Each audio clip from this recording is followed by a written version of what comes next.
Good day and welcome to today's weather update for Tuesday 27th August 2024. I am Letitia Humphreys. We start off by taking a look at the satellite imagery, where we see here we are in the Eastern Caribbean. There is a tropical wave that is moving towards our area and expected to move across over the next couple of hours.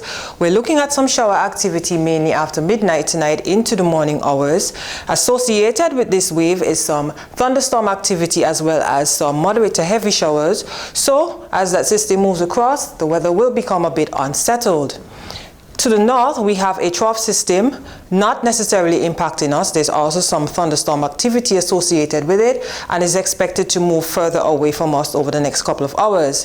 Further to the east, we have another tropical wave not looking quite as active at this time because surrounding that wave is a lot of Saharan dust. We see that large expanse of Saharan dust moving off the coast of Africa and across the Atlantic, expected to be in our area behind that tropical wave. So we're looking at hazy conditions moving in from tomorrow. That dust is also choking a lot of the moisture, so the atmosphere is rather dry, which is why these systems are not developing too rapidly. They're taking their time as they come across the Atlantic, and not much is being developed associated with these systems. Now we look at our IR imagery, we see this area in the central Atlantic. This area is actually being monitored presently for some signs of development. That system is moving towards the west to west-northwest at just about 10 to 15 miles per hour. So the National Hurricane Center has given this area that they're monitoring at this time a 20% chance to develop into a tropical cyclone over the next 7 days. Here we are across the Leeward Islands and the British Virgin Islands. So it has not formed yet, but is expected to form over the next couple of days, and that system is expected to move into an area that is generally favorable for some slow development, and so we are anticipating that there could be some formation within the next 7 days, but we will definitely continue to monitor it. There are a few model scenarios at this time associated with that area that is expected to develop. We see the GFS model, and the thing to note about these models too, consistency. Over the past couple of days, we had some showing signs that there could be a tropical storm or even a hurricane developing.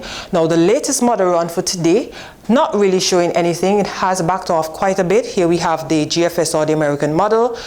Most it's showing at this time is the potential for some heavy rainfall. So that model run goes all the way out to next week, Thursday. We're not seeing any system developing at this point in time. But that's for today's model run. We will continue to monitor these as they come in every 6 hours. Now we look at the European model or the ECMWF. Similar scenario, nothing much anticipated, just mainly the potential for some heavy showers. Now we have the ICON model a little bit more excited, showing that we could see a low pressure system developing and moving across the area. Worst case scenario, we're looking at a tropical storm, but again, this is the ICON model. This is only one out of the 3 so far that is showing that. And then we have the Canadian model, also not showing any significant development. So models are not in agreement. Generally, they're suggesting that there's a potential for some heavy rainfall. So we will definitely continue to monitor it as it makes its way across the Atlantic. In terms of our 2024 Atlantic storm name systems, so far we have exhausted 5 names, Ernesto being our last and Francine next up on the list. We have 16 more names to go, and we're not quite out of the woods as yet as we approach the peak of the hurricane season. September 10th being that peak, and then we have a secondary peak between the 10th to the 15th of October. So definitely continue to monitor the Atlantic. The hurricane season ends on November 30th. So take action today. Don't wait until that storm is on your doorstep. Determine your risk from water and wind, and begin preparing now before a storm.